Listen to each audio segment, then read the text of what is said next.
தேவகுமாரா என்ன நினைச்சிடுங்க. தேவகுமாரா தேவகுமாரா கொஞ்சம் நினைச்சிடுங்க. நீங்க நினைச்சா ஆசீர்வாதம்தான். என்ன மறந்தா எங்கே போவேன்னா, நீங்க நினைச்சா ஆசீர்வாதம்தான். என்ன மறந்தா எங்கே போவேன்னா,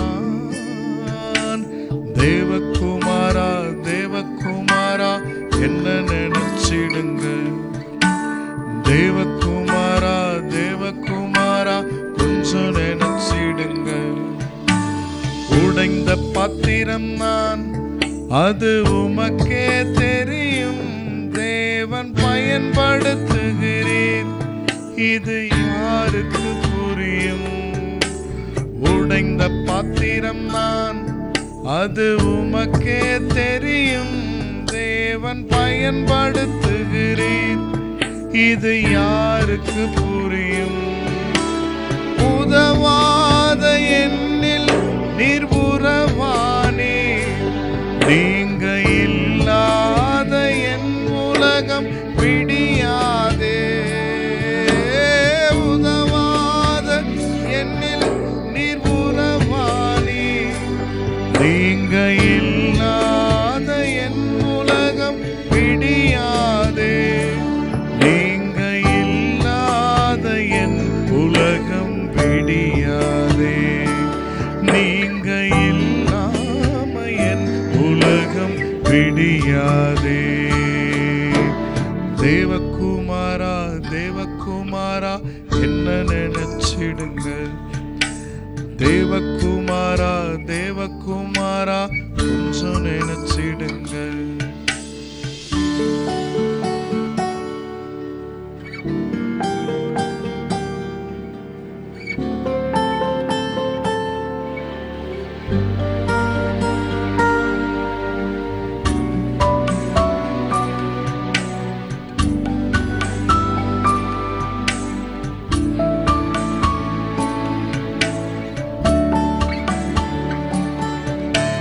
மறந்து வாழ்ந்தவன் நான், அது உமக்கே தெரியும். உம்மை மறுதலித்தவன் நான், அதை உலகே அறியும். உம்மை மறந்து வாழ்ந்தவன் நான், அது உமக்கே தெரியும். உம்மை மறுதலித்தவன் நான், அதை உலகே அறியும். உதவாத என்னில் நீர் உறவானே, நீங்க இல்லாத என் உலகம் பிடியாதே. உதவாத என்னில் நீர் உறவானே, நீங்க இல்லாத என் உலகம் பிடியாதே. நீங்க இல்லாத என் உலகம் பிடியாதே. நீங்க இல்லாம என் உலகம் விடியாதே. தேவகுமாரா தேவகுமாரா என்ன நினைச்சிடுங்க. தேவகுமாரா தேவகுமாரா கொஞ்சம் நினைச்சிடுங்க. நீங்க நினைச்சா ஆசீர்வாதம்தான். என்ன மறந்தா எங்கே போவேன்னா, நீங்க நினைச்சா ஆசீர்வாதம்தான். என்ன மறந்தா எங்கே போவேன்னா, தேவகுமாரா தேவகுமாரா என்ன நினைச்சிடுங்க. தேவகுமாரா தேவகுமாரா கொஞ்சம் நினைச்சிடுங்க. அதுதான் பவுல் சொன்னார், கிறிஸ்துவுக்குள் ஒரு மனுஷனை அறிவேன், அவன் 14 வருஷத்துக்கு முன்பதாக 3ஆம் வானம் வரலாம். அப்போ 3ஆம் வானம் எதை குறிக்குது சொன்னால், அதுதான் 3ஆம் உலகம். அந்த 3ஆம் உலகம் பார்க்கும்போது பவுல் என்ன பண்ணியிருக்காருன்னா, பிரமிச்சு போயிருக்கிறார். அப்படி இப்படி இருக்கே. அது உண்மையிலே அதான் சொல்கிறார் அவர். அந்த உலகத்தை பார்த்துட்டு தான் ஒரு வார்த்தை சொல்கிறாரு, நான் மாம்சத்தில் இருக்கிறேனா ஆவியில் இருக்கிறேனா தெரியல. அப்போ அந்த ராஜ்யம் எப்படி இருக்கும் பாருங்க. அப்போ இந்த இரண்டாம் உலகமே இவ்வளோ இருக்குன்னா, இவ்வளோ டெவலப்மெண்ட், இவ்வளோ சந்தோஷத்தை நமக்கு கொடுக்குதுன்னா, ஆனால் கர்த்தருடைய ராஜ்யம் எப்படி இருக்கும்? அதற்காக நாம் என்ன பண்ணோம்னா, நம்ம ஜெபிக்கணும் சகோதர சகோதரிலே. இன்னும் கொஞ்ச நாளில் அந்த ராஜ்யம் வரப்போகுது, அதை நம்ம பார்க்க தான் போகிறோம். ஸோ இதுதான் அதனுடைய அர்த்தம். என்ன பண்ணோன்னு நம்ம கண்டுபிடிச்சோம் சகோதர சகோதரிகளே. அதை வாசிங்க நீங்கள், தானியேல் 7ஆம் அதிகாரம் 13-14. தரிசனங்களில் நான் பார்த்து கொண்டிருக்கையில், இதோ மனுஷகுமாரனுடைய சாயலான ஒருவர் வானத்து மேகங்களுடனே வந்தார். அவர் நீண்ட ஆயுசுள்ளவரும் மட்டும் வந்து அவர் சமீபத்திலே கொண்டு வரப்பட்டார். சகல ஜனங்களும் ஜாதியாரும் பாஷைக்காரரும் அவரை சேவிக்கும்படி அவருக்கு சத்துவமும் மகிமையும் ராஜரிகமும் கொடுக்கப்பட்டது.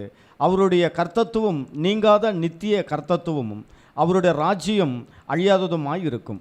யார் ராஜ்யத்தை பற்றி பேசுகிறார் தானியேலில்? நம்முடைய கர்த்தராக இயேசு கிறிஸ்து இந்த பூமிக்கு வந்து அவருடைய ராஜ்யத்தை அவர் ஸ்தாபிக்க போகிறார். அந்த ராஜ்யம் ஸ்தாபிக்கும் போது ஜனங்கள் எல்லாம் அவ்வளோ சந்தோஷப்படுவாங்க. இப்போ எல்லாருமே நிறைய வேதனை பட்டுட்டு இருக்கிறாங்க. ஏன்னா இந்த உலகம் யாருக்கிட்ட இருக்குது அனும்போது, இந்த உலகம் சாத்தான் இடத்துல இருக்குது. அந்த சாத்தான் என்ன பண்ணுறாருன்னா, கண்ணுக்கு தெரியாமல் ஆளுகை செய்கிறாரு. யார் மேலே ஆளுகை செய்கிறாருன்னா, கண்ணுக்கு தெரிகிற நம் மீது ஆளுகை செய்கிறாரு. எப்படி? இந்த 4 தூண்கள் மேலே அவர் தான் என்ன பண்ணுறாருன்னா, இப்போ ரூலிங் என்ன பண்ணுறாருன்னா பண்ணிட்டு இருக்கிறார்.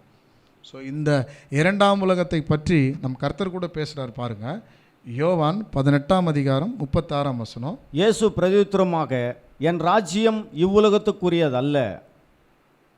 பாருங்கள் சொல்கிறாரு யாருக்கிட்ட? இந்த பிலாத்துக்கிட்ட சொல்லும்போது, என்னுடைய ராஜ்யம், நீ யூதருடைய ராஜாவான்னு அவர் கேட்குறார்.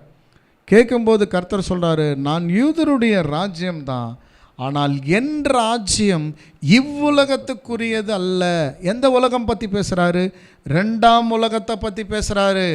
இந்த 2ஆம் உலகம் யாருக்கு கீழே இருக்குன்னா, சாத்தானுக்கு கீழாக இருக்கிறது. அதுதான் நம்ம பார்க்குறோம். அப்போது அவர் அங்கே தெளிவாக நமக்கு அங்கே பதில் கொடுக்குறார். ஏன்னா கர்த்தர்கிட்ட கூட சொல்கிறாரு, அந்த மத்தேயு எழுதின சுவிசேஷம் 4ஆம் அதிகாரத்தில் நம்ம பார்க்கும்போது 3 சோதனைகள் கர்த்தருக்கு வருது நம்ம பார்க்கணும். அப்போ முதல் கல்களை அப்பமாக்கி சாப்பிட்டு சொல்கிறாரு. 2வது சோதனை பார்த்திங்கன்னா, ஆலயத்தின் உட்புறத்தில் அங்கே நின்றுட்டு தள்ளி விட்டு நீங்கள் குதிங்க, தேவதூதர்கள் வந்து உங்களை காப்பாற்றுவாரன்னு சொல்கிறாரு. 3வது டெஸ்ட்டு சொல்கிறாரு, என்னை சாஷ்டாங்கமாக வணங்கு. இந்த உலகமே எனக்கு கொடுக்கப்பட்டிருக்கு சொல்கிறாரு பாருங்கள் சாத்தான். எனக்கு கொடுக்கப்பட்டிருக்குது, என்னுடைய கண்ட்ரோலில் தான் இருக்குது இந்த உலகம், அதை நான் உனக்கு கொடுக்குறேன்றாரு பாருங்கள். யாருக்கு? கர்த்தருக்கு கொடுக்குறாரு. வாசிங்க. நீ சாஷ்டாங்கமாய் விழுந்து என்னை பணிந்து கொண்டால் இவைகள் எல்லாம் உமக்கு தருவேன் என்று சொன்னான். சாஷ்டாங்கமாக விழணுமா? அப்படி விழுந்தா இந்த உலகத்தில் எல்லாமே நான் உங்களுக்கு தரேன்னு சொல்கிறார். அப்போ பாருங்கள், நம்ம ஒரு முடிவுக்குள்ளே நம்ம வரும்போது என்ன முடிவு? வானம் பூமி ஒளிந்து போயிடும் சொல்லும்போது, அப்போ முதல் வானம் எதை குறிக்குதுன்னு பார்த்தீங்கன்னா நம்ம பார்க்க போகிறோம். 2ஆம் வானம் நம்ம பார்க்கும்போது 2ஆம் உலகம், அந்த 2ஆம் உலகம் வானம் பூமியும் ஒளிந்து போயிடும். ஸோ அப்போ அது எந்த வானம் எந்த பூமின்னா, சாத்தானும் அவனுடைய பொருட்கள் ஆகிய இந்த பூமியில் தூண் போட்டிருக்கார்ல அது இல்லாமல் போயிடும். அப்போ கிறிஸ்தனுடைய ராஜ்யத்தில் எப்படி இருக்கும்னு பார்த்தீங்கன்னா, புதிய அரசாங்கம் இருக்கும். வாசிங்க நீங்கள், மத்திய 8ஆம் அதிகாரம் 11ஆம் வசனம். அநேகர் கிழக்கிலும் மேற்கிலும் இருந்து வந்து பரலோக ராஜ்யத்தில் அப்ரஹாம், ஈசாக், யாக்கோப் என்பவர்களோடு பந்தி இருப்பார்கள். பார்த்தீங்களா? எப்போ? இது கிறிஸ்துவனுடைய ராஜ்யத்தில் அங்கேயும் என்ன இருக்கும்னா அரசாங்கம் இருக்கும், அரசியல் இருக்கும். அந்த அரசியலில் பார்த்தீங்கன்னா அநேகர் கிழக்கிலும் மேற்கிலும் இருந்து வந்து அப்ரஹாம், ஈசாக், யாக்கோப் என்பவர்களோட பந்தி இருப்பார்கள். ஈசாக்கு, யாக்கோபு என்பவர்களோடு என்ன பண்ணுவாங்கன்னா பந்தி இருப்பாங்க. அப்போ இவங்க யார் பார்க்கும்போது சகோதர சகோதரிகளே, முற்பிதாக்கள். பாருங்கள், முற்பிதாக்கள் என்ன பண்ணுவாங்கன்னா அங்கே ஆளுகை செய்வாங்க. எங்கே? பூமியில். வசனம் வாசிங்க, சங்கீதம் 45:16. உமது பிதாக்களுக்கு பதிலாக உமது குமாரர் இருப்பார்கள், அவர்களை பூமியெங்கும் பிரபுக்களாக வைப்பீர். பார்த்தீங்களா? உமது பிதாக்களுக்கு பதிலாக உமது குமாரர்கள் இருப்பார்கள், அவர்களை பூமி எங்கும் பிரபுக்களாக வைப்பீர். அப்போ கிறிஸ்துவனுடைய ராஜ்யம் வரப்போகுது. அந்த ராஜ்யத்தில் நாம் பார்க்கும்போது அருமையாக பரலோகத்தில் ஒரு கூட்டம் சபை, ரெண்டாவது நாம் பார்க்கும்போது பூமியில் யார் இருப்பாங்கன்னா ஆபிரகாம், ஈசாக்கு, யாக்கோப் என்பவர்கள் குடியிருப்பாங்க. அதுக்கு வசனம் சொல்கிறாரு, உமது பிதாக்கள், உமது யாரை குறிக்கிறன்னா கர்த்தராகிய இயேசு கிறிஸ்து, உமது பிதாக்களுக்கு பதிலாக உமது குமாரர்கள் இருப்பார்கள், அவர்களை பூமி எங்கும் என்ன பண்ணுவீங்கன்னா பிரபுக்களாக வைப்பீங்க. யார்? முற்பிதாக்கள் அனைவருமே இந்த பூமியில் பிரபுக்களாக இருப்பாங்க. அதுதான் நம்ம வாசிக்கிறோம். எபிரேயருடைய பட்டியலில் என்ன சொல்கிறாருன்னா 11ஆம் அதிகாரம் என்ன பண்ணுறாருன்னா முழுமையாக அங்கே விலைக்கு சொல்வது கூட நம்ம பார்க்குறோம். ஸோ அதை சொல்லிவிட்டு என்ன சொல்கிறாருன்னா யார் மேலே இந்த முற்பிதாக்கள் ஆளுகை செய்வாங்கன்னு பார்க்கும்போது அதான் 1 கொரிந்தியர் 15ஆம் அதிகாரம் 22ஆம் வசனத்தில், ஆதாமுக்குள் எல்லாரும் மரிக்கிறது போல கிறிஸ்துவுக்குள் எல்லாரும் உயிர்ப்பிக்கப்படுவார்கள். பார்த்தீங்களா? ஆதாமுக்குள்ள மரித்து அனைவரும் உயிர் தெழுந்து வரப்போகிறாங்க. யாருக்குள்ள? கிறிஸ்துவுக்குள்ள. எப்போ? கிறிஸ்துவனுடைய 2ஆம் வருகை 1000 ஆண்டு அரசாட்சி நடக்கும்போது ஆதாமுக்குள்ள யாரெல்லாம் மரிச்சிருக்கிறாங்களோ அவங்க எல்லாருமே கிறிஸ்துவுக்குள்ள என்ன பண்ணுவாங்கன்னா உயிரோடு எழுந்து வருவாங்க. அவங்க மேலே யார் ஆளுகை செய்வாங்க, அரசியல் செய்வாங்கன்னு பார்க்கும்போது முற்பிதாக்கள் இருந்து என்ன பண்ணுவாங்கன்னா அங்கே மதத்தின் ரீதியாக அங்கே நடத்துறது கூட நம்ம பார்க்குறோம். ரெண்டாவது பார்த்திங்கன்னா மதம் கூட அங்கே இருக்கும். அங்கே என்ன மதம் இருக்கோ ராஜ்யத்தில், வாசிங்க சகரியா 14ஆம் அதிகாரம் 9ஆம் வசனம். அப்பொழுது கர்த்தர் பூமியின் மீதெங்கும் ராஜாவாய் இருப்பார், அந்நாளிலே ஒரே கர்த்தர் இருப்பார், அவருடைய நாமம் ஒன்றாய் இருக்கும். பார்த்தீங்களா? அப்பொழுது கர்த்தர் பூமி எங்கும் ராஜாவாய் இருப்பார். யார்? இயேசு கிறிஸ்து. இப்போ பூமி எங்கும் ராஜாவா அன்னு பார்த்தீங்கன்னா இப்போது சாத்தான் இருக்கிறார். ஆனால் 2ஆம் வருகையில் பூமி எங்கும் அவர் தான் இருப்பார் ராஜாவா. ஒரே கர்த்தர் இருப்பார், அவருடைய நாமம் ஒன்றாய் இருக்கும். அதுதான் நம்ம பார்க்குறோம். அங்கே என்ன இருக்கும்னா அரசியலும் இருக்கும், மதமும் இருக்கும். இப்போ சமுதாயம் நாம் எடுத்துக்கிட்டோன்னா பாருங்கள், ஏசாயா 40ஆம் அதிகாரம் 4ஆம் வசனம். பள்ளங்கள் எல்லாம் உயர்த்தப்பட்டு சகல மலையும் குன்றும் தாழ்த்தப்பட்டு கோணலானது செவ்வையாகி கரடுமுருடான யாவையும் சமமாக்கப்படும். பார்த்தீங்களா? ஸோ இது எதை குறிக்குதுன்னு பார்த்தீங்கன்னா சமுதாய அமைப்பு. இப்போ சமுதாயம் நிறைய இருக்கு இல்லைங்களா? ஆனால் கர்த்தருடைய ராஜ்யத்தில் ஒரே சமுதாயம் இருக்கும். சொல்கிறார், பள்ளங்கள் எல்லாம் உயர்த்தப்பட்டு சகல மலைகள் குன்றுகள் தாழ்த்தப்பட்டு கோணலானவை செம்மையாகி கரடுமுரடான சமமாகும். பார்த்தீங்களா? அப்போ இது எதை குறிக்குதுன்னு பார்த்தீங்கன்னா ஏழைகள், பணக்காரர்கள், இருக்கிறவங்க, இல்லாதவங்க அப்படியெல்லாம் இருக்கவே மாட்டாங்க. எல்லாமே எப்படி இருக்கும்னா சமமாக இருக்கும். எப்போ? கிறிஸ்துவனுடைய 1000 ஆண்டு அரசாட்சியில். இப்போ இது அப்படியே எப்படி இருக்குது? இப்போது சமுதாயங்கள், நிறைய சமுதாயங்கள் இருக்குது இப்போது. அதனால தான் இப்போ பிரச்சனைகள் வருது. ஆனால் கர்த்தருடைய 1000 ஆண்டு அரசாட்சியில் ஏழை, பணக்காரர், இவர் இந்த ஜாதி அந்த ஜாதி எல்லாம் இருக்காது.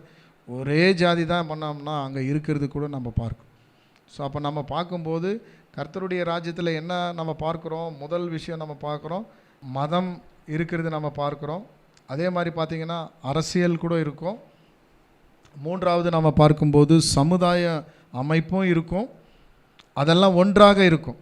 நாலாவது நம்ம பார்க்கும்போது பொருளாதாரம் கூட இருக்கும். ஸோ அப்போ அந்த பொருளாதாரம் எப்படி இருக்கும்னா அவருடைய ராஜ்யத்தில் வாசிங்க ஏசாயா 65:21. வீடுகளை கட்டி அவைகளில் குடியிருப்பார்கள், திராட்சை தோட்டங்களை நாட்டி அவைகளிலே கனியை புசிப்பார்கள். பார்த்தீங்களா? இப்போ வீடு இல்லை நிறைய பேருக்கு. இப்போ நமக்கெல்லாம் வீடு இல்லை, வாடகை வீட்டில் தான் இருக்கிறோம். வாடகை கட்ட முடியாமல் ரொம்ப கஷ்டப்படுறோம். ஆனால் கிறிஸ்துவனுடைய ராஜ்யம் வருது.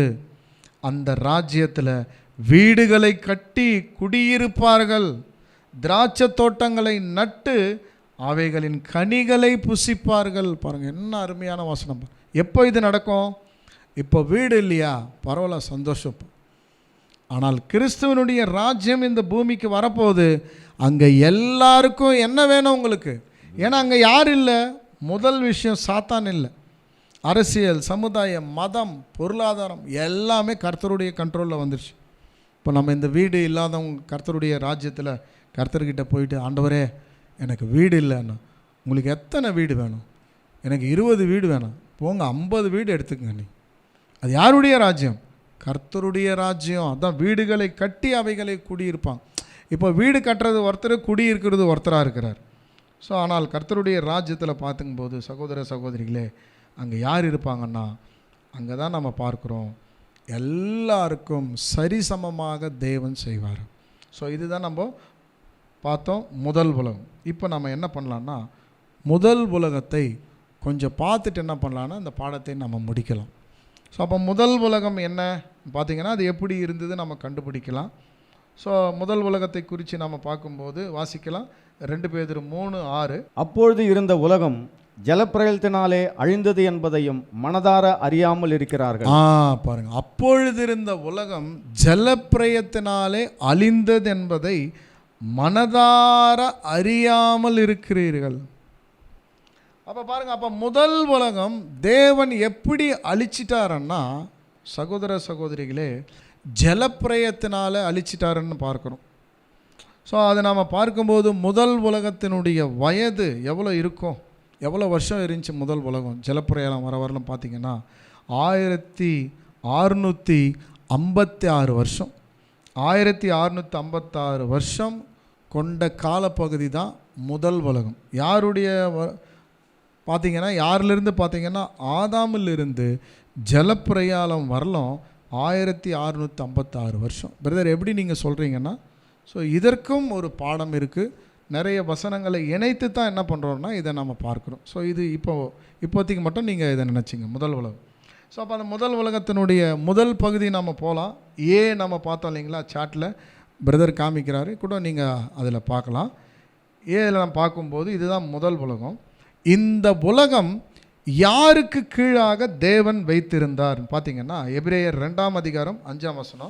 இனிவரும் உலகத்தை குறித்து பேசுகிறோமே, அதை அவர் தூதர்களுக்கு கீழ்ப்படுத்தவில்லை. பார்த்தீங்களா? அப்போ இனி வரும் உலகத்தை குறித்து பேசுகிறோமே, எந்த உலகத்தை பற்றி பேசுகிறோம்? இப்போ நம்ம கர்த்தர் பேசின அந்த 2ஆம் உலகத்தை குறித்து நம்ம பார்த்தோம். 3ஆம் உலகம் கூட எப்படி இருக்கும்னு நம்ம பார்த்தோம். அரசியல், சமுதாயம், மதம் எப்படி இருக்குன்னு கூட ஒரு அறிமுகம் நம்ம பார்த்தோம். ஸோ இப்போ சொல்கிறாரு அப்போஸ்தலனாகிய பவுல் சொல்லும்போது, இனி வரும் உலகத்தை குறித்து பேசுகிறோமே. அப்போ இனி வரும் உலகம் எதை குறிக்குதுன்னா 3ஆம் உலகம். அதை தூதர்களுக்கு அவர் கீழ்ப்படுத்தவில்லை. அப்போ தூதர்களுக்கு அவர் கீழ்ப்படுத்தவில்லை என்றால், அப்போ முதல் உலகம் 2ஆம் உலகம் யாருக்கு கீழே இருந்திருக்கும்?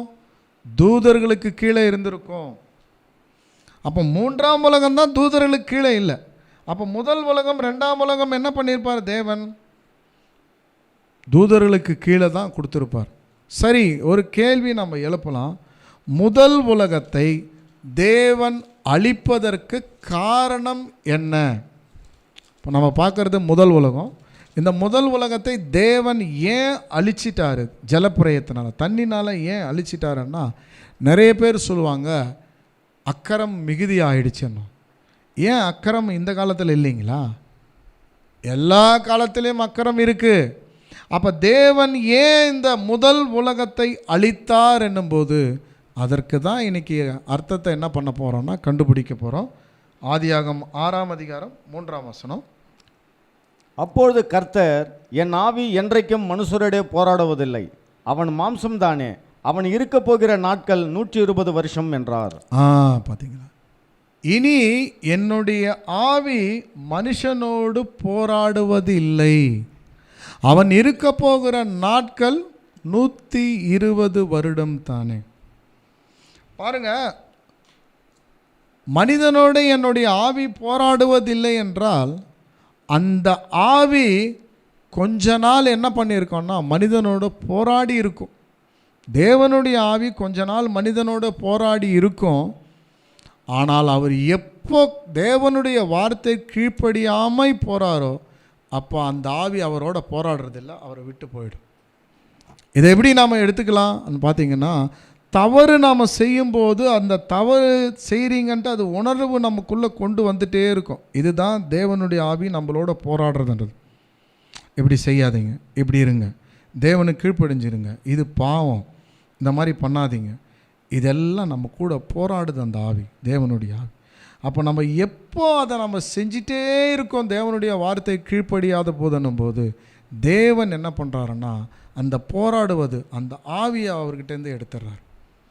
அப்போது ஏதேன் தோட்டத்தில் நாம் பார்க்கும்போது இவர்கள் பாவம் செஞ்சுட்டு வெளியில் வந்துட்ட பிறகு ஜனங்கள் எல்லாம் பெருக ஆரம்பிக்கிறாங்க. பெருகும்போது பாவம் அதிகமாகுது. பாவம் அதிகமாகும் போது தேவன் சொல்கிறாரு, இவன் இருக்க போகிற நாட்கள் 120 வருடம் தானே. அப்போ 120 வருடம் சொன்னால் இது ஆயுசு நாட்களை குறிக்குதா? மனிதனுடைய ஆயுசு நாட்களை குறிக்குதுன்னா ஆயுசு நாட்களை குறிப்பதற்கு வாய்ப்பு இல்லை. ஏன் அண்ணா, முதல் உலகத்தில் சராசரி மனிதர்கள் 930 வருஷம், ஆதாம் மெத்துசேலா 969 வருஷம் உயிரோடு இருந்திருக்கிறார். அப்போ இது ஆயுசு நாட்களை குறிக்குதான்னா இது ஆயுசு நாட்களை குறிப்பது அல்ல. ஏன்னா 2ஆம் உலகத்தில் கூட ஆதியாகமம் 11ஆம் அதிகாரம் 11ஆம் வசனத்தில் கூட நம்ம வாசிக்கிறோம், சேம் அர்பசாத்தை பெற்ற பின் 500 வருஷம் உயிரோடு இருந்து. பாருங்க, சேத் அர்பசாத்தை பெற்ற பிறகு 500 வருஷம் உயிரோடு இருந்திருக்கிறார். எப்போ? முதல் உலகத்தில் இல்லை, ஜலப்பிரளயத்துக்கு பிறகு நோவாவினுடைய பிள்ளைகள் சேம் காம் யாபேத் நம்ம பார்க்குறோம் இல்லைங்களா?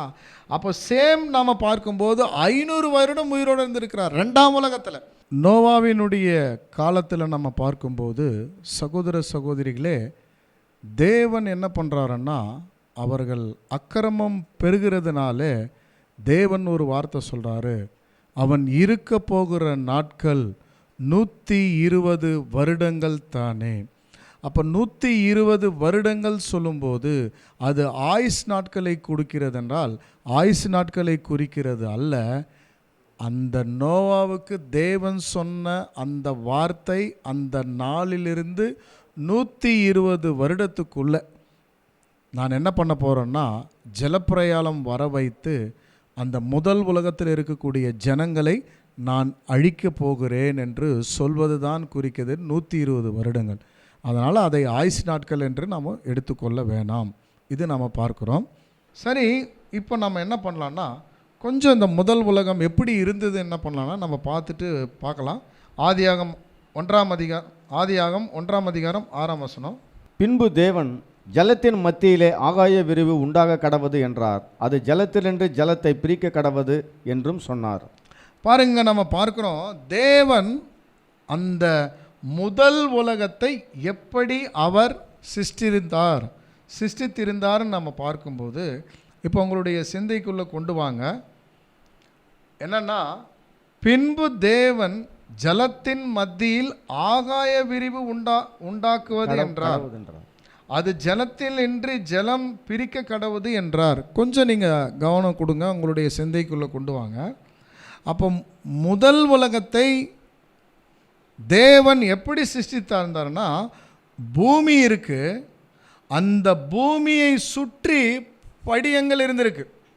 எப்படி நீங்கள் ஒரு கற்பனை பண்ணீங்க, இதுதான் பூமி, இதை சுற்றி பார்த்தீங்கன்னா வாட்டர் கெனபின்னுவாங்க ஆங்கிலத்தில். இதை என்ன பேர் சொல்லுவாங்கன்னா வாட்டர் கெனபி. அதாவது பூமிக்கு மேலாக இப்போ நம்ம என்ன ஒரு சிந்தைக்குள்ளே கொண்டு வரலான்னா, நம்மளுடைய வீட்டில் என்ன பண்ணுறோன்னா நம்ம டேங்க் என்ன பண்ணுறோன்னா தண்ணியை சேமிப்பு வைப்பதற்காக டேங்க் நம்ம வைக்கிறோம் இல்லைங்களா? அதே மாதிரி பூமிக்கு மேலே என்ன இருந்துச்சுன்னா தண்ணி இருந்துச்சு, படிலங்களாக கட்டியிருந்தார், 1 2 3 லேயர். ஸோ இந்த வார்த்தை பயன்படுத்தலாம், லேயர்கள் இருந்துச்சு.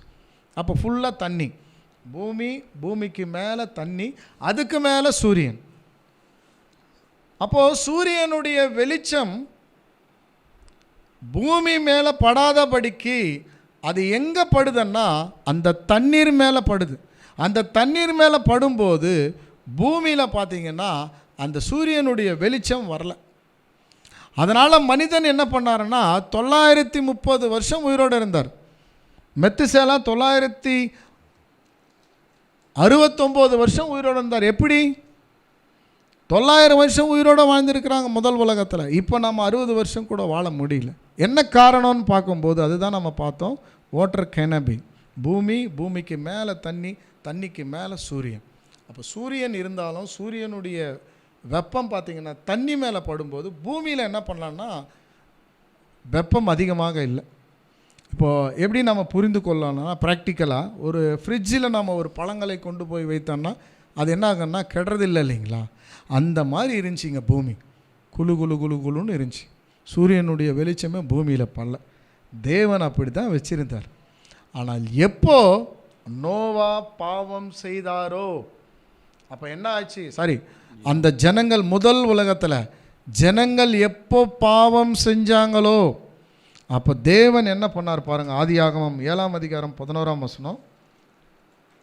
நோவாவுக்கு 600ஆம் வயதாகும் வருஷம் 2ஆம் மாதம் 17ஆம் தேதியாகிய நாளிலே மகா ஆழத்தின் ஊற்றுகள் எல்லாம் பிளந்தன, வானத்தின் மதங்குகளும் திறவுண்டன. பார்த்தீங்களா? வானத்தின் மதகுகள் நம்ம சொன்னோம் இல்லைங்களா, வாட்டர் கேனபி மேலே தண்ணி இருந்தது. அப்போ அது எல்லாம் என்ன பண்ணிட்டார்னா தேவன் திறந்து விட்டுட்டார். இரவும் பகலும் 40 நாள் என்ன ஆயிடுச்சுன்னா மழை பெய்தது நம்ம பார்க்குறோம். சகோதர சகோதரிகளே, இது எப்படி வந்திருக்கோம்? அதான் நம்ம இவ்வளோ நேரம் நம்ம பார்த்தோம். தேவன் முதல் உலகத்தை அப்படி தான் வச்சுருந்தார். ஸோ இப்போ நம்ம ஊட்டியிலலாம் நம்ம பார்க்குறோம்ல, கொடைகள்லாம் நீங்கள் பார்த்தீங்கன்னா நம்மளால் போய் இருக்க முடியாது, சொட்டர் இல்லாமல் அப்படி இருக்கும். அப்படி தான் அது வந்து ஒரு ஜஸ்ட் ஒரு மாடல் தான் அது. ஆனால் முதல் உலகம் எப்படி இருந்திருக்கும் பாருங்கள் சகோதர சகோதரிகள். ஏன் அப்படி இருந்த உலகம் தேவன் எதற்காக அளித்தார்? இப்போ கூட நம்மளுடைய ஒரு கேள்வி என்னன்னா, தேவன் எதற்காக இந்த உலகத்தை அவர் அளித்தார்? முதல் உலகத்தை நோவாவினுடைய காலத்தில்னு பார்க்கும்போது பாருங்கள், ஆதியாகமம் 2ஆம் அதிகாரம் 17ஆம் வசனத்தில் நம்ம வாசிக்கிறோம். ஆனாலும் நன்மை தீமை அறியத்தக்க விருட்சத்தின் கனியை புசிக்க வேண்டாம், அதை நீ புசிக்கும் நாளிலே சாகவே சாவாய் என்று கட்டளையிட்டார். பார்த்தீங்களா என்ன சொல்றாருன்னா, இந்த கனியை புசிக்கும் நாளிலே சாகவே சாவாய். அப்போ சாகவே சாவாய் எதை குறிக்குது? செத்து கொண்டே கடைசியில் மரிச்சிருவேன். ஒவ்வொரு நாளும் மரணம் தான். ஸோ இதற்கு அவர் எடுத்துக்கொண்ட நாட்கள் எவ்வளோன்னா 930 வருஷம். நாமோ 50 வருஷம் 60 வருஷம் எடுத்துக்கிறோம். ஆனால் ஆதாம் 930 வருஷம் எடுத்திருக்கிறார். செத்துக்கொண்டே ஒவ்வொரு நாளும் செத்துருக்கிறார். அப்போ அன்றைக்கே செத்துட்டாரா அவர் அன்னு சொன்னால் அன்றைக்கி அவர் சாகலை. அவர் எப்போ மரித்தார்? 930 வருஷம். ஆனால் தேவன் சொல்கிறாரு, இந்த கனியை புசிக்கும் நாளிலே சாகவா என்றார். அப்போ கனியை புசிக்கும் நாளில் அவர் சாகலையே, அது என்ன அர்த்தம் பார்த்தீங்கன்னா 2 பேதுரு 3:8 நாம் வாசிக்கிறோம். கர்த்தருக்கு ஒரு நாள் 1000 வருஷம் போலவும் 1000 வருஷம் ஒரு நாளை போலவும் இருக்கிறது என்பதை இந்த காரியத்தை நீங்கள் அறியாதிருக்க வேண்டாம். என்ன அருமையான லிங்க் கொடுக்குறாரு பாருங்க. எதுக்கு? இந்த கனியை புசிக்கும் நாளிலே சாகவே சாவாயன்னா அந்த நாள் நம்மளுடைய நாள். ஒரு நாள்னா 24 மணி நேரம். கர்த்தருக்கு அவருக்கு ஒரு நாள்னா நமக்கு 1000 வருஷம். அவருக்கு ஒரு நாள் தான், ஆனால் நமக்கு 1000 வருஷம். ஆனால் அந்த கனியை புசிக்கும் நாளிலேன்னும் போது அந்த 1000 வருஷத்துக்குள்ளே மரித்து போயிட்டார். 1000 வருஷம் மேலே யாரும் உயிரோடு வாழலை இந்த பூமியில். அப்படி அவங்க வாழ்ந்திருந்தாங்கன்னா இந்த வசனம் பொய்யாக இருக்கும். அந்த கனியை புசிக்கும் நாளில் நாள் என்னும்போது அந்த நாள் எதை குறிக்குதுன்னா 1000 வருஷம். அதான் மெத்துசேலா 969 வருஷம் உயிரோடு இருந்து மரிச்சிருக்கு. 1000 வருஷம்குள்ளே என்ன இருக்கான்னா இவங்க மரிச்சிருக்கிறாங்க. ஸோ இதுதான் நம்ம பார்க்குறோம் சகோதர சகோதரி. இப்போ நம்ம ஒரு முடிவுக்குள்ளே வரலாம். இந்த உலகத்தை தேவன் முதல் உலகத்தை ஜலப்பிரயத்தினால ஏன் அழிச்சிட்டார் என்னும்போது வசனம் வாசிக்கலாம். ஆதியாகமம் 6ஆம் அதிகாரம் 1-2 வரலாம் வாசிக்கலாம். மனுஷர் பூமியின் மேல் பெருக துவங்கி அவர்களுக்கு குமார்த்திகள் பிறந்தபோது தேவகுமாரர் மனுஷகுமார்த்திகள் அதிக சௌந்தரியம் உள்ளவர்கள் என்று கண்டு அவர்களுக்குள்ளே தங்களுக்கு பெண்களை தெரிந்து கொண்டார்கள். பாருங்க, கவனம் கொடுக்கணும். முதல் உலகத்தை தேவன் எதற்காக அளித்தார் என்பதுக்கு தான் நம்ம பார்த்துருக்குறோம். அப்போது மனுஷகுமாரன் பூமியின் மேல் பெருக துவங்கி அவர்களுக்குள்ளே குமாரத்திகள் பிறந்தபோது தேவகுமாரர்கள் மனுஷகுமாரர்கள் வித்தியாசப்படுத்துகிறார் பார். இங்கே தான் கவனம் கொடுக்கணும். தேவகுமாரர்கள் மனுஷகுமாரர்கள். யோபு புஸ்தகத்தில் நம்ம வாசிக்கணும் தேவ புத்திரர்கள். அப்போ தேவகுமாரர்கள் தேவ புத்திரர்கள் யாரை குறிக்கிறாங்கன்னு பார்க்கும்போது சகோதர சகோதரிகளே, இது தேவ தூதர்கள். அதுதான் தேவகுமாரர்கள் யாரை குறிக்குதுன்னா தேவ தூதர்களை குறிக்குது. மனுஷகுமாரர்கள் யாரை குறிக்குதுன்னா மனிதர்களாகிய நம்மை குறிக்குது. அப்போ தேவ தூதர்கள் இங்கே எங்கே வந்தாங்க? சகோதர சகோதரிகளே, எப்போ ஆதாம் பாவம் செய்து அவருடைய சமூகத்தை விட்டு அவர் வெளியில் போனாரோ, ஏதேன் தோட்டத்தை விட்டு வெளியே போனது எதை குறிக்குதுன்னா அவருடைய ஐக்கியத்திலிருந்து அவர் வெளியில் போயிட்டார். அவர் எப்போ போயிட்டாரோ என்ன ஆயிடுச்சுன்னா அந்த பாவம் என்ன ஆயிடுச்சுன்னா அதிகமாக பெருகி கொண்டே வந்தது. வரும்போது தேவதூதர்கள் பார்க்குறாங்க, ஆண்டவரே இந்த மனிதர்கள் பாவம் செஞ்சதுனால எப்படி மரித்து போகிறாங்க பாரு.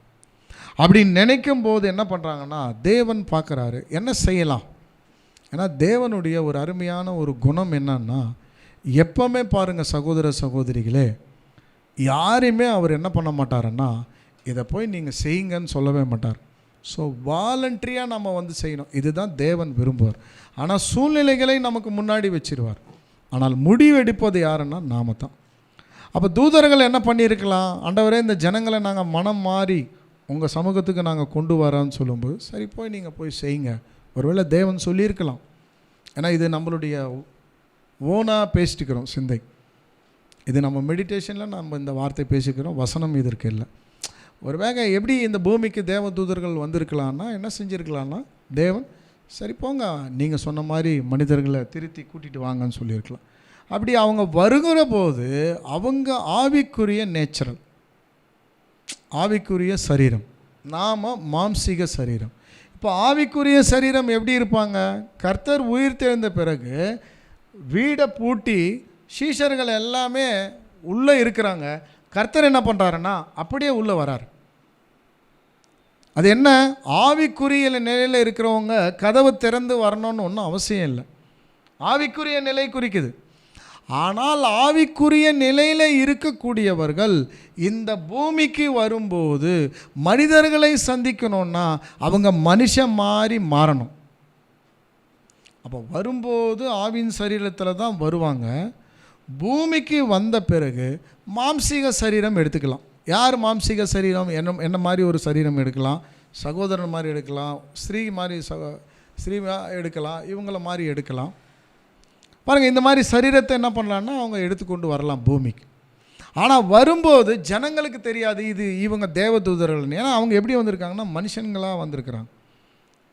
அதான் பார்க்கணும், பூமியின் மேல் மனுஷர் பூமியின் மேல் பெருக துவங்கி அவர்களுக்குள் குமார்த்திகளை பிறந்தபோது தேவகுமாரர்கள் மனுஷகுமாரர்களோட அதிக சௌந்தரியம் உள்ளவர்கள் என்று கண்டு அவர்களுக்குள்ளே தங்களை பெண்களை தெரிந்து கொண்டாங்க. அப்போ பாருங்கள், தேவ தூதர்கள் இங்கே எதற்காக வந்திருக்கிறாங்க அன்னு சொன்னால்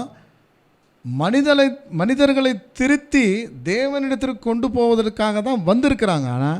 ஆனால் இவங்க என்ன பண்ணிட்டாங்கன்னா மனிதர்களாக மாறுவதற்கு அந்த வாய்ப்பு கொடுத்த உடனே அங்கே இருக்கிற பெண்கள் அதிக சௌந்தரியம் உள்ளவர்கள், அதாவது ரொம்ப அழகாக இருந்திருக்கிறாங்க அந்த பெண்கள்.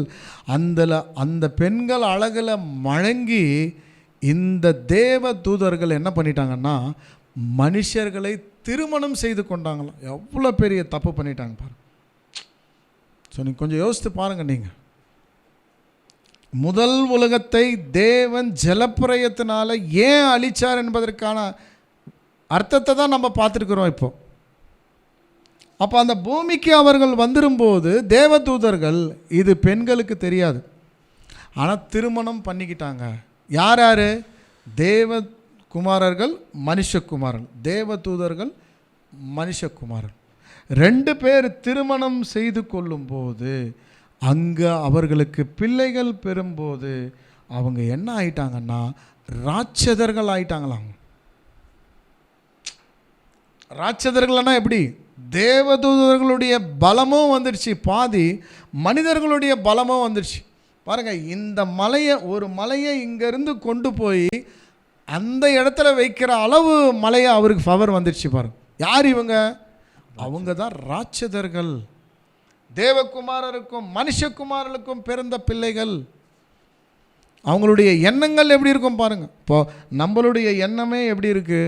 இந்த பாவ சிந்தை சில நேரத்தில் நாமளே யோசிக்கிறோம், தேவனே என்னுடைய பாவ சிந்தை என்னால் தாங்க முடியலப்பா, என்னுடைய சிந்தைகள் வேறு வேறு மாதிரி போயிட்டு இருக்குது, பரிசுத்தத்தை நாம் சிந்திக்கிறது இல்லை, வேற எல்லாம் நான் சிந்திச்சிட்டு இருக்கிறேன்.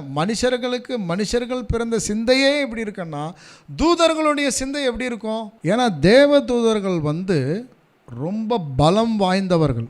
எப்படி சொல்லலாம்? மிருகங்கள், முதல்ல மிருகங்களை விட பெரியவங்க யாருன்னா மனுஷங்க, மனிதர்களை விட பெரியவங்க யாருன்னா தேவதூதர்கள். தேவதூதர்களுக்கு ரொம்ப பலம் அதிகம். இப்போ இந்த பலம் யாருக்கு வந்திருக்குன்னா மனுஷகுமாரனுக்கு திருமணம் செஞ்சுக்கிட்டாங்க இல்லைங்களா, அவங்களுடைய பிள்ளைகள் ராட்சதர்கள் ஆயிட்டாங்க. பாரு, ஒவ்வொருத்தருடைய அடி பார்த்திங்கன்னா ஒரு 6 அடி 7 அடி. நம்ம இப்போ இங்கே பார்க்குறோம், நம்ம அப்போல்லாம் பார்த்திங்கன்னா 10 அடி 9 அடி பார்த்துங்க ஒரு ஆள் என்ன பண்ணுவாங்கன்னா அப்படி இருப்பாங்க. இவங்கெல்லாம் யாருன்னு பார்த்தீங்கன்னா ராட்சதர்கள். இவர்கள் இருவரும் இணையும் போது பிறந்தவர்கள், தேவகுமாரர்கள் மனுஷகுமாரர்கள் இணையும் போது பிறந்தவங்க. அப்போ சரீர ரீதியிலையும் பார்த்திங்கன்னா அவங்க எப்படி இருப்பாங்கன்னா ரொம்ப ஹைட்டாக இருப்பாங்க, ரொம்ப பலசாலி. அதுதான் நம்ம எப்படி சொன்னோம், ஒரு மலையே எடுத்து இன்னொரு இடத்துல வைக்கிற அளவுக்கு பலம் அவங்களுக்குள்ளே இருந்திருக்கு. அப்பேற்பட்டவங்க என்ன இருக்கான்னா குழந்தை பிறந்திருக்கு. இது யாருக்கு தெரியாது? பெண்களுக்கு இது தெரியவே தெரியாது. திருமணமானவர்களுக்கு இது யாருக்கு தெரியும்னா தேவனுக்கு தெரியும். பாருங்கள், அப்போ என்ன ஆயிடுச்சுன்னா அந்த ஜனங்களுக்குள்ள பெரிய பாவம் அதிகமாக பெருக ஆரம்பிச்சு. எப்படி? சரீர அளவில் நம்ம பார்த்துட்டோம். இப்போ சிந்தை அளவில், இப்போ நம்மளுடைய சிந்தையை எப்படி இருக்குது? ரொம்ப மோசமாக இருக்குது இல்லைங்களா? அப்போ அவர்களுடைய சிந்தனை எப்படி இருந்திருக்கும்? ரொம்ப நம்ம பார்க்குறோம் சகோதரர் ரொம்ப ரொம்ப அதாவது நம்மளால் வார்த்தைகளால் நம்ம சொல்ல முடியல. ஏன் நம்ம பார்க்கும்போது சகோதரிகளே பாருங்கள், நோவா காலத்தில் நடந்தது போல் மனுஷகுமாரனுடைய நாட்களில் கூட நடக்கும். கர்த்தர் சொன்னார் இல்லைங்களா? இப்போ நோவா காலத்தில் என்ன நடந்துச்சு நம்ம பார்க்குறோம். இந்த ஓரினை சேர்க்கை நம்ம சொல்கிறோம் இல்லைங்களா? பெண்கள் திருமணம் செய்து கொள்வது, ஆண்கள் திருமணம் செய்து கொள்வது. இது எங்கே உருவானதுன்னா இங்கே தான் பார்க்குறோம். ஆதியாகம புஸ்தகத்தில் 6ஆம் அதிகாரத்தில் பார்க்கும்போது இந்த தேவ தூதர்களுக்கு திருமணமே இல்லை, ஆனால் இந்த பூமிக்கு பெண்களை திருமணம் செய்து கொள்ளும்போது அவர்களுக்கு பலம் அதிகமாகிடுச்சு. சிந்தை பார்த்திங்கன்னா வேற மாதிரி சிந்திக்க ஆரம்பிச்சிட்டாங்க. அதான் ஓரின சேர்க்கை, பெண்கள் ஆண்கள் இப்படியெல்லாம் நடந்த உடனே தான் தேவன் பார்க்குறாரு. அங்கே ஒருத்தரை தெரிந்து கொள்கிறாரு தேவன் முதல் உலகத்தில். அவர் யாருன்னு நம்ம பார்க்கும்போது அவர் தான் நோவாவை தேவன் தெரிந்து கொள்கிறார். எங்கே? முதல் உலகத்தில். அந்த முதல் உலகத்தில் நோவா எப்படி இருந்தார்னா அந்த ஜனங்களோடு அவர் கலக்கவே இல்லைங்களாம். தன்னுடைய மனைவி ஆகட்டும், தன்னுடைய பிள்ளைகள் ஆகட்டும், அவங்கள என்ன பண்ணாருன்னா அந்த ஜனங்களோட சேராதபடிக்கு, அந்த ஜனங்களோட ஐக்கியம் வைக்காதபடிக்கு அவர் தேவன் பார்த்திங்கன்னா அவரை தனியாக பிரித்து எடுத்து வச்சுருந்தார். பாருங்கள் சகோதரிகளை, நோவா எப்படி வாழ்ந்திருப்பார் பாருங்கள். அந்த காலத்தை சுற்றி பார்த்தாலும் எங்கே பார்த்தாலும் முறை இல்லாமல் வளர்ந்துட்டு இருக்கிறாங்க ராட்சதர்கள். ஸோ ஆணும் அப்படி நம்ம பார்க்குறோம். இப்படி இருக்கும்போது நோவா எப்படி வாழ்ந்திருப்பார்? நீதிமானாக இருந்திருக்கிறார் முதல் உலகத்தில். அதே மாதிரி நம்ம பார்க்குறோம் சகோதரிகளே, இந்த காலத்தில் கூட நோவா காலத்தில் நடந்தது போல் புசித்து குடித்து வெறி கொண்டு ஜலப்பிரயாணம் அவர்களை வாரிக்கொண்டு போகும்படி உணராமல் இருந்தாங்க. இப்போ கூட நம்ம பார்க்குறோம் எப்படி இருக்கிறாங்க ஜனங்க? ஒரு திருமணம் நம்ம பார்க்கும்போது ஃபுல்லாக குடி தாங்க, வெறி கொண்டு இருக்கிறாங்க. அதுதான் கர்த்தர் சொன்னார், நோவா காலத்தில் நடந்தது போல மனுஷகுமாரன் நாட்களில் நடக்கும். அப்போ தேவன் யாரை பார்க்குறாருன்னா நோவாவை பார்க்கிறார். அந்த ஜனங்களுக்குள்ளே உத்தமனாக இருக்கிறார் முதல் உலகத்தில். பாருங்க, ஆதியாகமம் 6ஆம் அதிகாரம் 17-18 வாசிங்க.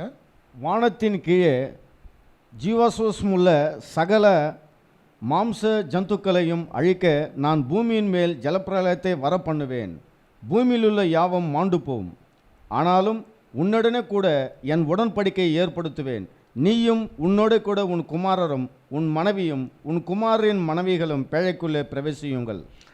பாருங்க சகோதர சகோதரிகளே, அப்போ நோவாவை தெரிந்து கொண்டு அவரை ஒரு பேழை கட்ட சொல்கிறாரு. அந்த பேழையிலே பார்த்தீங்கன்னா ஒவ்வொரு ஜோடியாக அங்கே மிருகங்களை அங்கே கொண்டு போக சொல்கிறாரு. ஆதியாகம் வாசிக்கலாம் வசனம். ஆதியாகமம் 6ஆம் அதிகாரம் 9ஆம் வசனம். நோவாவின் வம்ச வரலாறு.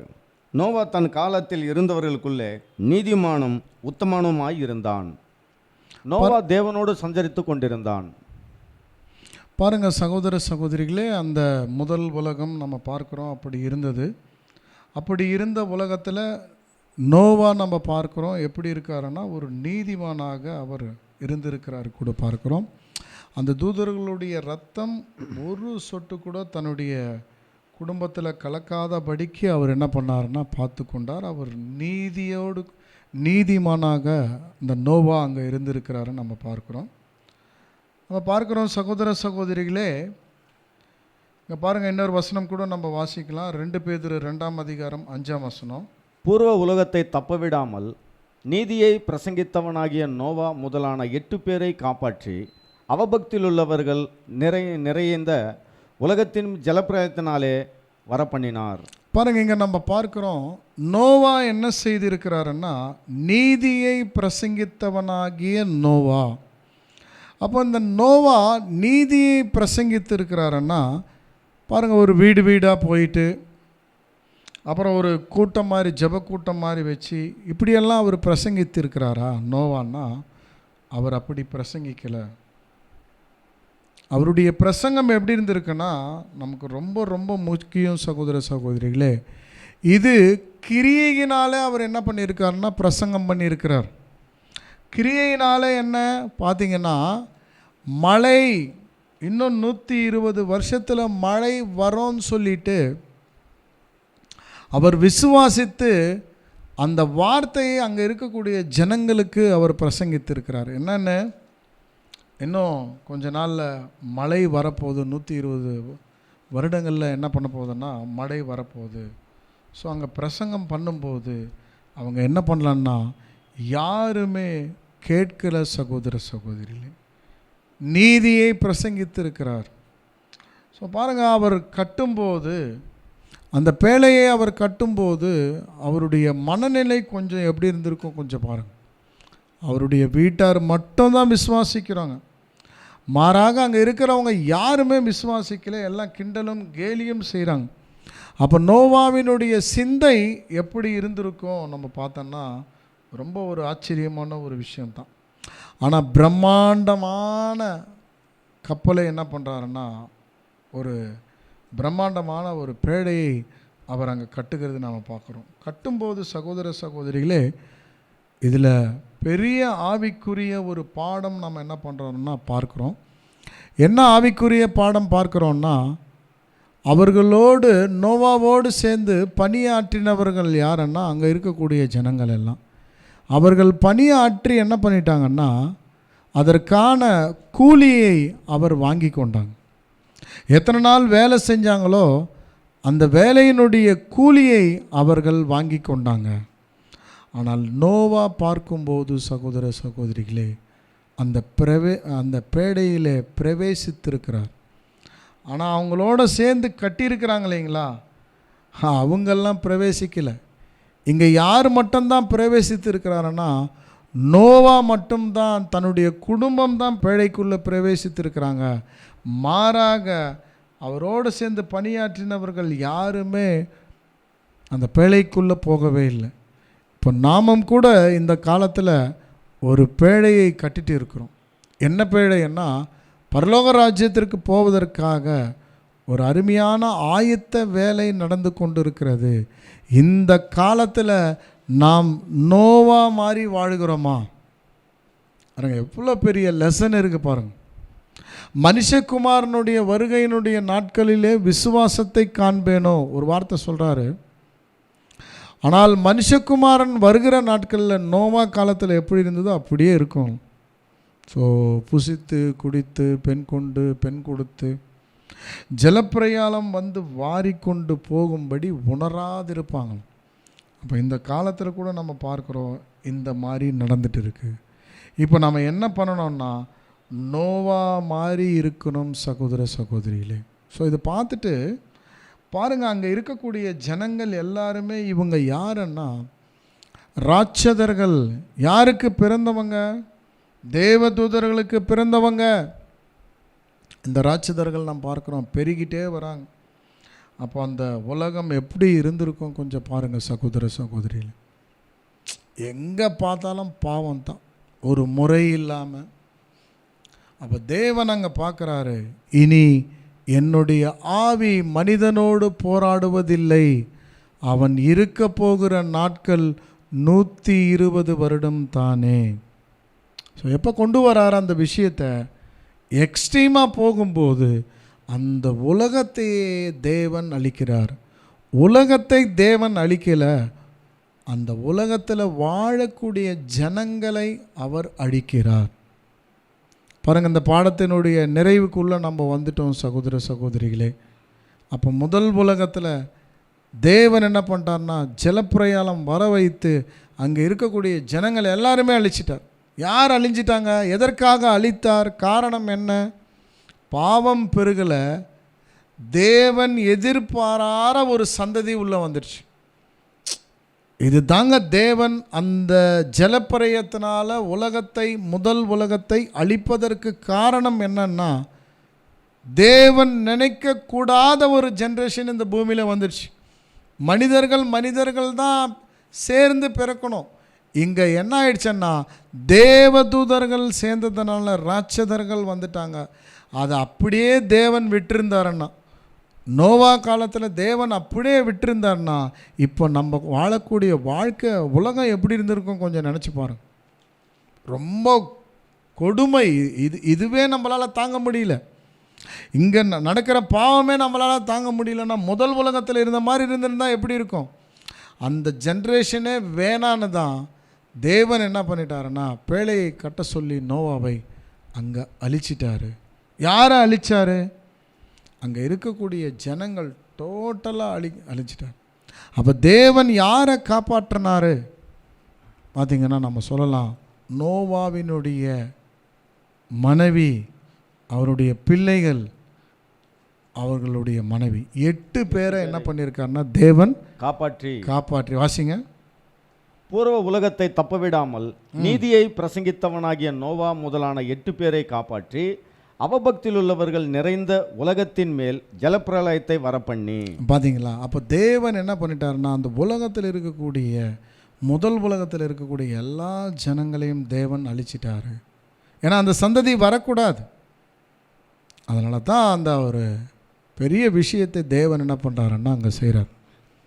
அப்போ யார் யார் காப்பாற்றப்பட்டிருக்கிறாங்க சொன்னால் நம்ம சொல்லலாம், ஆடு மாடுகள், மற்ற மிருகங்கள், ஒரு ஜோடியாக தேவன் அதை காப்பாற்றினார். வேறு யார் காப்பாற்றப்பட்டுக்கிறாங்க? நோவா காப்பாற்றப்பட்டுக்கிறாரு, தன்னுடைய மனைவி காப்பாற்றப்பட்டிருக்காங்க, தன்னுடைய பிள்ளைகள் காப்பாற்றப்பட்டிருக்கிறாங்க. வேறு யார் யார் காப்பாற்றப்பட்டிருக்கிறாங்க சொன்னால் சகோதர சகோதரிகளே நம்ம அவ்வளோதான் சொல்லுவோம். ஆனால் முக்கியமாக ஒரு குழு ஜனங்கள், தேவதூதர்கள் காப்பாற்றப்பட்டிருக்கிறாங்க. எப்படி? தேவதூதர்கள் இப்போ எப்படி இருக்கிறாங்க? மனிதர்களோடு தான் இருக்கிறாங்க, மனிதர்களாகத்தான் இருக்கிறாங்க. அந்த மழை வர வர வர தண்ணி மேலே ஏற ஏற ஏற இவங்களுக்கு 2 வாய்ப்பு இருக்குது. எது? பரலோகத்திற்கு போகக்கூடிய ஆவியின் சரீரத்தை எடுப்பதற்கும் வாய்ப்பு இருக்குது, மனிதர்களாக இருக்கிறதுக்கும் வாய்ப்பு இருக்குது. அப்போ இந்த மனித சரீரத்தை விட்டுட்டு இவங்க என்ன பண்ணுறாங்கன்னா ஆவியின் சரீரம் எடுக்கிறாங்க. அப்போ நோவா அவங்க மட்டும் காப்பாற்றப்படலை, மிருகங்கள் காப்பாற்றப்படலை, மாறாக தூதர்கள் கூட காப்பாற்றப்பட்டுக்கிறாங்க. அந்த தூதர்கள் என்ன பண்ணுறாங்கன்னா இப்போ பரலோகம் போகும்போது, பாவம் செய்த தூதர்கள் பரலோகம் போகும்போது தேவன் பார்க்குறாரு. அவங்கள பார்த்துட்டு இந்த முதல் உலகத்தில் போயிட்டு இப்படி பாவம் செஞ்சுட்டு வந்துட்டு இப்போ தெரியாத மாதிரி நீங்கள் உள்ளே வரீங்களான்னு சொல்லிட்டு அவங்கள என்ன பண்ணுறாருன்னா வான மண்டங்களில் கட்டி பொல்லாத சேனைகளோடு இப்போ நம்மளுக்கு போராட்டம் இருக்கு இல்லைங்களா. தேவ தூதர்கள் வந்து இப்போது விழுந்து போன தூதர்கள், பாவம் செய்த தூதர்கள் நம்மளை வந்து வஞ்சிக்கிறாங்க இல்லைங்களா. இவங்கெல்லாம் யாருன்னா அந்த முதல் உலகத்தில் பாவம் செய்தவர்கள், மாம்சத்தோடு இரத்தத்தோடு அல்ல, வானமண்டங்களில் உள்ள பொல்லாத சேனைகளோடு நமக்கு போராட்டம் இருக்கு இல்லைங்களா. அந்த தூதர்கள் யாருன்னா இந்த பூமிக்கு வந்து பாவம் செய்து போனவர்கள். தேவன் அவர்களை நியாய தீர்ப்புக்காக வச்சிருக்கிறார். ஸோ இதோட முதல் உலகம் முடியுது. இரண்டாம் உலகம் நாம் என்ன பண்ணலான்னா, அந்த நோவா தன்னுடைய பிள்ளைகள், அந்த பிள்ளைகளுடைய மனைவி 8 பேர் என்ன பண்ணுறாங்கன்னா வராங்க. அந்த 8 பேரோட தான் இந்த இரண்டாம் உலகம் தொடங்கியது. இந்த இரண்டாம் உலகத்தில் இப்போ நம்ம என்ன கண்டுபிடிக்கிறோம் அடுத்த பாடத்தில்னா ஒரு இன்ட்ரடக்ஷன் கொடுக்குறோம். இப்போ ஜனங்கள் எல்லாமே யார் மூலமாக வந்திருக்கணும்? முதல் உலகத்தில் ஆதாமிலிருந்து வந்தாங்க, அவங்களை ஜலப்பிரயத்தினால் தேவன் அழிச்சிட்டாரு. ரெண்டாம் உலகத்தில் நம்ம பார்க்கும்போது நோவாவின் மூலமாக ஜனங்கள், இப்போ நாம் எப்படி வந்திருக்கிறோன்னா நோவாவின் மூலமாக வந்திருக்கோம். இப்போ என்ன கேள்வின்னா, நோவாவின் மூலமாக வந்த ஜனங்கள், அமெரிக்காவில் இருக்கக்கூடியவர்கள் அவங்க வெள்ளையாக இருக்கிறாங்க, ஆப்பிரிக்காவில் இருக்கிறவங்க கருப்பாக இருக்கிறாங்க, நாம் எல்லா கலரும் இருக்குது. ஏன் இவங்க இப்படி மாறினாங்க?